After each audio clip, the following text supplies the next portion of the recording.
Hello friends, you are watching teaching learning magic. Myself Dilbag Singh. आज की हमारी video है वो दाखिला प्रक्रिया पे होगी। अभी जो न्यू सेशन है वो स्टार्ट होने जा रहा है, तो आप अपने बच्चे का अगर दाखिला करवाने की सोच रहे हैं या करवाने जाना है तो आप सबसे पहले इन डॉक्यूमेंट्स का आपके पास होना बहुत ही आवश्यक है।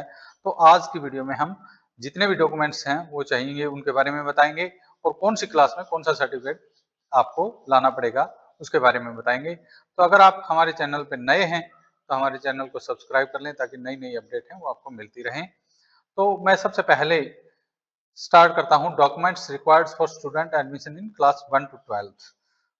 अगर कोई भी बच्चे का पहली क्या बाल वाटिका से लेकर और 12वीं तक आप बच्चे का एडमिशन करवाने की सोच रहे हैं तो सबसे पहले आपको ये डॉक्यूमेंट्स हैं वो कलेक्ट करने पड़ेंगे। तो सबसे पहले जो पहला डॉक्यूमेंट्स होगा वो डेट ऑफ बर्थ सर्टिफिकेट होगा। बच्चे की जन्म प्रमाण पत्र है वो आपके पास होना जरूरी है। तो सबसे पहला जो डॉक्यूमेंट्स है वो जन्म प्रमाण पत्र का है। उसके बाद में आता है स्टूडेंट आधार कार्ड का। बच्चे का आधार कार्ड है वो अपडेटेड होना चाहिए। अपडेटेड का मतलब ये है कि आपने बनवा लिया, 5 साल के बाद में इसको अपडेट करवाना बहुत जरूरी होता है, क्योंकि आजकल जो आईडी बन रही हैं, अपार आईडी जिसको बोला जाता है, तो वो one nation one student ID है। वो पहली बाल वाटिका से ही स्टार्ट हो जाती है। तो वो एक बार जब बन जाती है तो जब तक बच्चा यूनिवर्सिटी मतलब जब तक उसकी स्टडी है वो आईडी उसके काम आएगी। और उस आईडी के तहत आपको कोई भी डॉक्यूमेंट्स कहीं भी ले जाने की आवश्यकता नहीं है। आप अपनी अपार आईडी है वो बताएं और आपके डॉक्यूमेंट्स हैं वो सारे के सारे उसमें मिल जाएंगे। तो उसके लिए आपको आधार कार्ड है वो अपडेटेड होना चाहिए।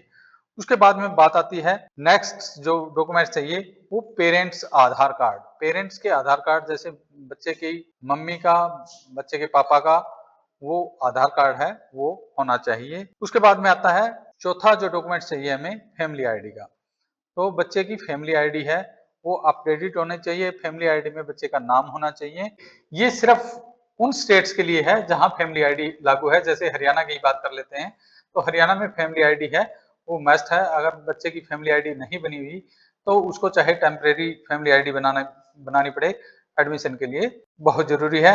तो इसमें फैमिली आईडी है वो अपडेटेड होनी चाहिए। नेक्स्ट डॉक्यूमेंट्स है वो रिजर्वेशन कैटेगरी मतलब उस बच्चे का कास्ट सर्टिफिकेट है वो होना जरूरी है।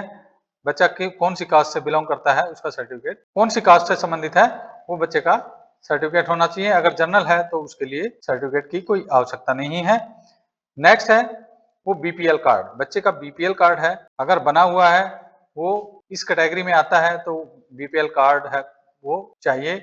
और नेक्स्ट बच्चे का बैंक अकाउंट, बच्चे के बैंक अकाउंट की डिटेल है वो बहुत जरूरी है, क्योंकि जितने भी स्टाइपेंड वगैरह हैं बच्चे की बैंक अकाउंट में सीधे डायरेक्ट आते हैं। तो इस वजह से जितनी भी गवर्नमेंट की स्कीम है वो बैंक अकाउंट के बिना उसका बेनिफिट नहीं मिल सकता। उसके बाद में बात आती है फोटो और फोन नंबर। बच्चे का फोटो और फोन नंबर है वो होना जरूरी है। अब बात है पहली से 12वीं तक की। अगर बच्चा स्कूल छोड़ के आता है मतलब पहले अदर स्कूल में पढ़ता था और अभी नए स्कूल में जा रहा है तो उसके लिए डॉक्यूमेंट्स क्या आवश्यकता है। तो उसके लिए जितने भी डॉक्यूमेंट्स मैंने बताए हैं पहले वो डॉक्यूमेंट्स होने चाहिए। और उसके बाद में एसएलसी ऑफ प्रीवियस क्लास मतलब स्कूल लिविंग सर्टिफिकेट है बच्चे का जो प्रीवियस क्लास में पढ़ता था उसका होना जरूरी है।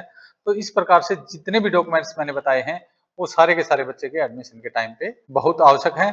तो ये डॉक्यूमेंट्स अगर आपने बच्चे का एडमिशन करवाना है तो ये पूरे करवा लें और आगे का नेक्स्ट प्रोसेस है वो स्कूल में होगा। Thank you.